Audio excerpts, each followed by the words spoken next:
चन्द्रशेखर चन्द्रशेखर चन्द्रशेखर पाहि मां चन्द्रशेखर चन्द्रशेखर चन्द्रशेखर रक्ष माम्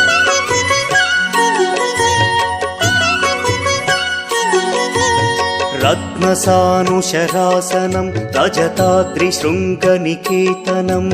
सिञ्जनीकृतपन्नगेश्वर मच्युतानलसायकं क्षिप्रदग्धपुरत्रयं त्रिदिवालयैरभिवन्दितं चन्द्रशेखरमाशये मम किं करिष्यति वै यमः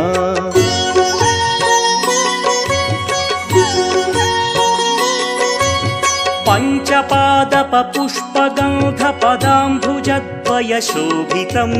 फाललोचनजातपावकदग्धमन्मथविग्रहं भस्म